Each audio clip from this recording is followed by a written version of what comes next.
भारत में नागरिकता संशोधन कानून यानी कि सीएए 2019 लागू हो गया है। केंद्र सरकार द्वारा नोटिफिकेशन जारी होने के बाद देश में यह कानून लागू हो गया। बीते 5 सालों से इस कानून के नोटिफिकेशन का इंतजार सबको था।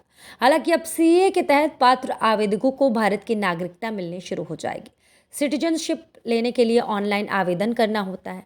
चलिए आपको बताते हैं कि भारत की नागरिकता लेने के लिए ऑनलाइन तरीका क्या है। भारत सरकार ने 2019 में लोकसभा और राज्यसभा से सीएए को पास कर दिया। कानून बनने के 5 साल के बाद इसका नोटिफिकेशन जारी नहीं हुआ था। हालांकि अब सरकार ने सीएए लागू करने का नोटिफिकेशन जारी कर दिया है। सीएए के तहत बांग्लादेश, पाकिस्तान और अफगानिस्तान के हिंदुओं, जैन, ईसाइयों, सिखों, बौद्ध और पारसियों को भारत की नागरिकता मिलने में आसानी होगी। सीए कानून के तहत सरकार ने प्रावधान किया है कि बांग्लादेश, पाकिस्तान और अफगानिस्तान से 31 दिसंबर 2014 को या उससे पहले भारत में एंट्री करने वाले हिंदू, जैन, ईसाई, सिख, बौद्ध और पारसी धर्म के लोगों को भारत में 5 साल तक निवास करने के बाद इंडियन सिटीजनशिप दी जा सकती है। भारत सरकार सिटीजनशिप एक्ट 1955 के आधार पर नागरिकता प्रदान करती है। इसमें कई तरह की कैटेगरी में ऑनलाइन आवेदन किया जाता है। भारत का नागरिक बनने के लिए मुख्य तौर पर 3 तरीके हैं।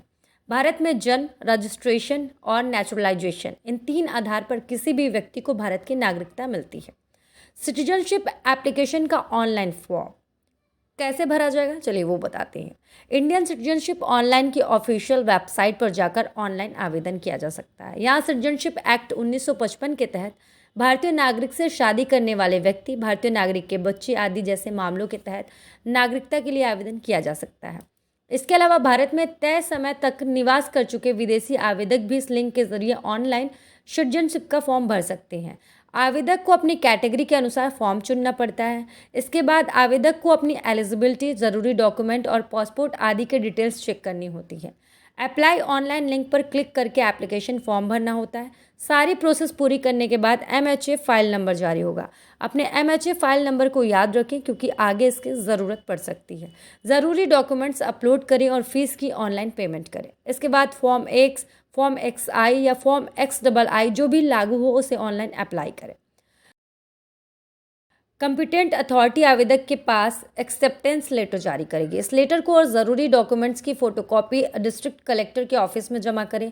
जब सरकार आवेदक को सिटीजनशिप देने का फैसला करती है तो राज्य सरकार या डिस्ट्रिक्ट कलेक्टर के जरिए आवेदक को इंडियन सिटीजनशिप सर्टिफिकेट जारी किया जाता है।